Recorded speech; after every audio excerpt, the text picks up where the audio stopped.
সালাতে দোয়া কবুল হয়। সালাতে দোয়া কবুলের তিন জায়গা।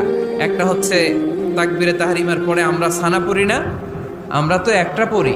আল্লাহর হাবিব সুন্নাহ এবং নফল নামাজে আরো পড়তেন সানা, ওই দোয়া কবুল হয়। দুই নম্বর জায়গা সালাতে সেজদায় পড়ে দোয়া করলে কবুল হয়। আকরাবু মা ইয়াকুনুল আবদু মির রাব্বিহি ওয়া হুয়া সাজিদ ফাকফিরু ফীহি দুআ। বান্দা যখন সেজদায় লুটিয়ে পড়ে, বান্দা আল্লাহর সবচেয়ে কাছে চলে যায়। কিন্তু বিশ্বনবী বলে, সেজদাটা তোমার রবের কুদরতি পায়ের উপরে পড়েছে। সেজদায় পড়ে দোয়া করেন। সালাম ফিরানোর আগে বিশ্বনবী দোয়া করতেন, লা ইউসাল্লিমান্না আহাদুকুম হাত্তা ইয়াতাআওয়াযা মিন আরবা'a। আল্লাহর হাবিব বললেন, চার জিনিস থেকে পানাহানা আছে, আমার কোন উম্মত যেন সালাম না ফিরায়।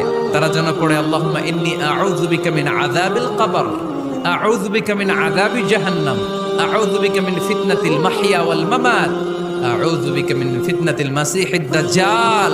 আল্লাহ কবরের আযাব থেকে বাঁচাও, আল্লাহ জাহান্নামের আগুন থেকে বাঁচাও, আল্লাহ জীবন মরণ